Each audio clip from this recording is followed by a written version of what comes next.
last year. He's also now been named First Secretary of State, and he's in the studio. Good morning, Mr. Raab. Good morning. How can we trust a government that goes from 1,000,001 odds against no deal to it being a very real prospect? I think what people want to know above all is the reassurance, first of all, that we're going to get Brexit delivered by the end of October. That's the massive trust issue here, if you want to frame it in those terms. And secondly, that whilst we want a good deal with our EU friends and partners, it must abolish the undemocratic backstop. So yes, we'll keep straining every sinew if there's a deal to be done, but the EU will need to move. And if they don't, it's incredibly important that we're ready for all eventualities, which is why we're turbocharging the preparation for that. These are mixed messages. If you say 1,000,000 to 1 against, that is something that none of us really need to worry about very much or prepare for. And yet today, it's only a few weeks since Boris Johnson said that. Today, suddenly we're on a war footing for a no-deal Brexit. We've got we've set up the structures in Cabinet to turbocharge our preparation. And of course, the no-deal planning is important, both for preparing for that eventuality, but also sending the clearest signal to our EU friends and partners. And that gives us the best shot of getting a deal which we want. No one says it's not important. I'm asking which message we should trust. Boris Johnson before and saying it was 1,000,000 to 1 against, or it being a very real prospect? Well, I think we want the deal, so this is why I'm explaining it as clearly as I can. We want a good deal with our EU partners, but if the EU, and of course, since the remarks that you've mentioned, we've had the sort of series of fairly stubborn positions staked out by the EU. Now, in fairness, you'd expect that. We haven't it's only been a few days into this new administration. But if they stick to that line, I think the thing that's changed is that they're not willing to move at all, and they've reiterated and reaffirmed that. Then we must be prepared to give the country the finality that it needs by preparing both businesses, but also people more broadly. And that's why we've got the structures in place to make sure that the Cabinet and the Committee of Cabinet can do the decision-making as effectively as possible in real time. And just to finish the point, and then, of course, the Chancellor has stepped up the no-deal preparation that the Treasury are doing, including urgently identifying where more funds need to be invested. And the idea is basically that we can manage the risks, and there are certainly risks in any great change, and Brexit is a great change, but also grasp the opportunities to make a success of Brexit. We'll talk about whether or not you can manage the risk in just a moment. But if you still want a deal, how hard are you working towards it? Does Boris Johnson have any plans to go to European capitals? Well, there's a whole series of meetings that will be coming up. When? For example, there's the Gymnich, which is the meeting of foreign ministers at the end of August. End of August? Yeah, well, that's the 4 months there. Is he not going to be going to any European capitals before that? Is he going to Brussels? Michelle, let me answer the question, and then you can pick holes in it if that's the correct course. So that is a formal meeting that's set up. There will, of course, be new efforts to reach out. They've already started. So have you spoken to Prime Minister Varadkar, for example? Hold on a sec. So the Prime Minister has spoken to Jean-Claude Juncker. I've spoken to Simon Coveney and a range of other European foreign ministers, and we'll continue those calls to make the message and send the message very clearly. We want to deal if there's a deal to be done. But I don't think you can just airbrush the fact that the last deal was defeated by the biggest margin in parliamentary history and has led to the resignation of a Prime Minister. It's not just going to revert to the where we left off the last negotiations. There must be some change from the EU, and if the EU are not willing to move at all, we must be ready to give the country some finality. Are you taking this message personally round any European capitals, or are you just essentially threatening them from London? Not doing any threatening, and as I said, I've reached out and spoken to a whole series of foreign ministers, and we'll continue to do that. And you're right, there'll be, I'm sure, meetings in due course, but and there are a whole series of formal meetings that are set up, including, as I said, the Gymnich at the end of, which is the foreign ministers' meetings of the EU at the end of August. I'm not going to give you the detailed travel plans that we've got yet, and of course there'll be further meetings in due course.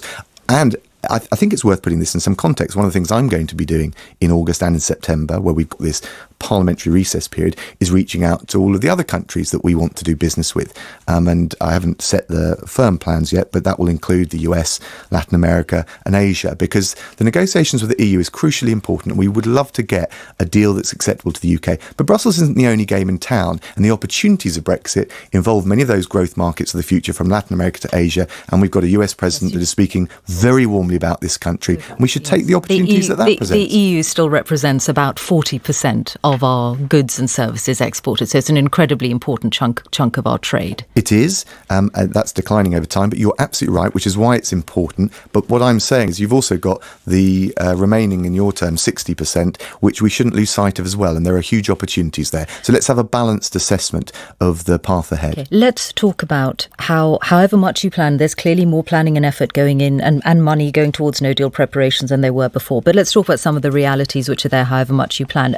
First, the likelihood of direct rule in Northern Ireland. Do you accept that that is more than likely to be the case in the event of a no-deal Brexit because civil servants will need to be directed from Westminster? We'll make sure that the arrangements are in place so that there's no vacuum, that there's the efficient conduct of government. But the number one priority is to see the parties in Northern Ireland revive the executive and the assembly so that actually they can take responsibility and control of their... That may not happen. There's been a big effort for a long time. Would you legislate for no deal? Would you legislate for direct rule in Northern Ireland in the event of no deal? We'll make sure, and there'll of course need to be legislation considered across the no deal scenario. We'll make sure that all the arrangements, whether they're regulatory or administrative, are in place so that we don't have a vacuum. Can direct rule be done without legislation? The question will be the extent to which it can be done.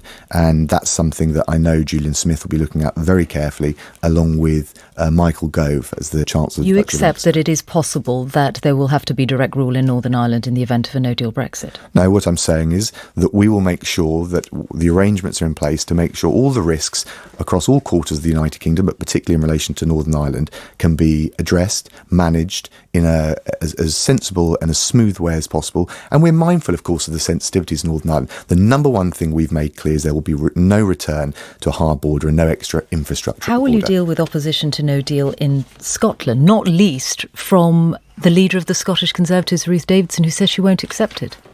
Well, as unionists, we committed to respecting the democratic mandate of the referendum, which applied to the whole of the United Kingdom, and that was very clear.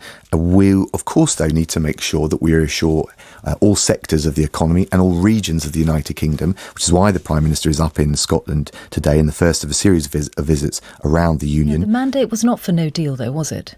So are we going back to now the question of what the referendum mandated? Well, yes, because, okay. because you seem to be putting forward that the idea that the mandate is to leave the European Union without a deal. That's not the case. Well, Michelle, the mandate certainly wasn't to leave the EU if the EU let us. It was an in-out referendum, and we made clear, those on the campaign, that we should strive for a good deal, but if that wasn't available, that we should go on and make a success of Brexit. And so that was discussed. I don't remember that being discussed. Well, when did you make a speech saying if we need to leave without a deal, I was questioned on it by the BBC almost every time I appeared, and so was Michael Gove. There's all sorts of collages of the interviews and the TV... Where you say we might have to leave without a deal during the course of the referendum campaign. There's all sorts of interviews which said that, of course, we'd prefer a deal, but that there would be a risk. What would you do if the EU refused to negotiate a deal? And, of course, that's a perfectly respectable question. Not my memory of the thrust of the EU referendum campaign. Well, and in fairness, the institutional member of the BBC is a bit sketchy on this as a whole, so you're not alone. Okay. Let's talk about some of the other practical scenarios in the event of no deal. The truth is we have not managed to roll over even half yet of the trading arrangements that we have with third countries by virtue of being in the EU. It's only about 13 of the 36 we've managed to roll over so far. And according to the Institute for Government, even those 13 are incomplete. So the most important ones, or the vast majority of the most important ones, have been done, so that trade agreements worth around £70 billion have been rolled over. And of course, it is going to be a key priority to get those that need to be done over the line in time for... Can you guarantee that will happen? All 36 of them in complete form? No, I can't guarantee, because some of this depends on the actions taken in those jurisdictions. And of course, some of that will depend on them having the parliamentary time. But what we can say is we've prioritised the highest value ones. We're making very good progress. And how many of the 36 can you guarantee having rolled over in full by the 31st of October? Because some of these things depend on the actions taken by the governments and the parliaments of these countries concerned, and I can't speak for them. What we can guarantee is that we'll be striving every sinew to get the vast majority over the line, and to the extent that the ones that haven't made it over the line by then, that they will follow in very swift time afterwards. And that is where all this uncertainty still remains, that however much you prepare, there are things that are unknowable, partly because they depend on what other countries do. And one of the very pressing things we'll have is if we have no deal, what about our trade with the EU? We will need to then have a free trade agreement with them as soon as we possibly can. It's impossible to think that at that point, all these elements of the withdrawal agreement do not come back. Do you not think that the EU will then want perhaps the whole of the withdrawal agreement back in force, including the backstop? And we need that free trade deal with them. So you're certainly right to say that there's uncertainty at a historic crossroads like this. There are with any course of action. If we prolonged the current limbo that we've got beyond October, as some have suggested, I think that would be even worse. In relation to the EU, of course, I think you're right. Over the long term, we'll want to, whether we get a deal before the end of October or whether that's not possible because the EU sticks very stubbornly to its line, we'll want to put the relationship on a firmer footing. It will take both sides to show the pragmatism, the flexibility to make that happen. But I think it will be much easier, for example, to deal with, and you mentioned the backstop issue, in the context of a free trade agreement than it would under the current arrangements, which are so undemocratic. So actually, although there will be risks on all sides of this, I actually think the prospects of reverting and getting a good deal for the UK will be easier after we've left, if that's the case. And the reason being is we'll do so as an independent third country, and we'll be less subject to the demands and the unilateral dictates of the EU as we are now.